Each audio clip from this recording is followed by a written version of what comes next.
Hi guys, mga ka-Shepoy, Sir Chef is back for another food trip adventure. So dito lang tayo ngayon sa bahay.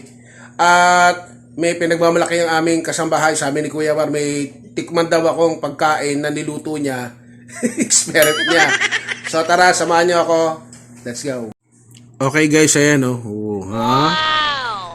Oo, anong tawag dito? Mamaya isipin ko anong papangalan ko dito. So parang chop suey pero upgraded. Ang ginamit niya daw na bukod sa may cream, meron daw ito yung parang giniling na malagkit para maging mas creamy. Tapos may binudbud siyang sesame oil. Tapos ilagyan niya ng boyba. Sabi niya yung pinagkuluan din ng baboy, yun din ginamit niyang stock. So tara, hatulan natin. Oh yeah. Okay guys, so bago natin lapangin yung pagkain na ire-review ko, pasalamat muna tayo. God in heaven, in Jesus' name, your son, thank you po sa pagkain ito. Amen. Tara, let's sibog. So guys, ito na. Bagong luto to, mainit pa. So as is muna, tikman ko muna, wala mo ng kanin. Kasi dapat magtitinapay kape ako. Sabi niya, subukan ko daw to. First bite.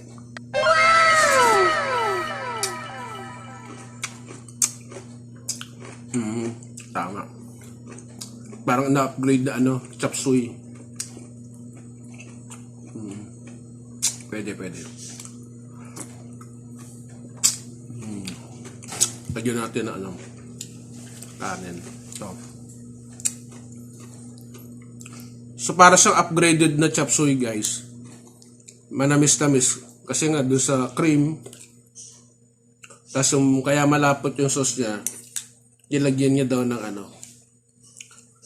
ng giniling na tawag dito, malagkit. So ito na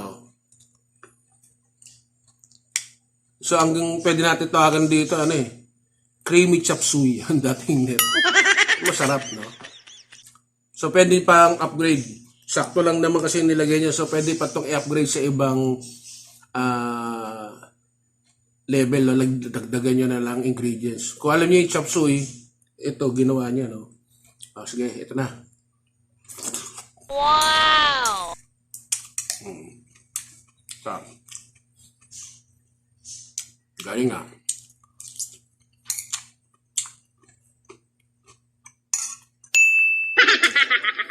Chop suey na level up. Manamis-namis. Kasi sa cream.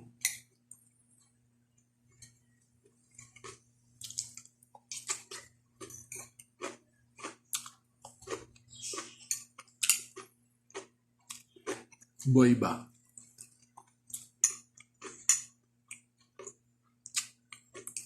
Tapos kape ulit.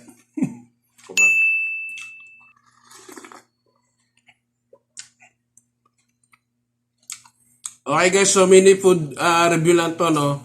Nung niluto ng aming kasambahay. So sa mga hindi pa nagsasubscribe, Ginagawa mo! please subscribe, like, comment.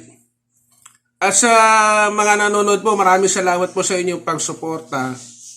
At meron din po nanonood para lumakas po yung aking YouTube channel. Subscribe na po kayo, no? Bilang tulong nyo na rin sa akin. At kung nagustuhan nyo po yung palabas, yung video ko, pakishare na rin. At sa mga magsasubscribe, pakilagay po, hit the notification bell, ilagay nyo po sa all. Para abisuhan kayo ng YouTube, mag-alarm yung cellphone nyo pag naka-online kayo, na meron akong bagong food trip video. Either uli dito sa bahay, o kung magluluto ko, backyard cooking, o sa labas. Food trip tayo. So, dyan muna kayo. Paalam. God bless. Ingat po sa ating lahat.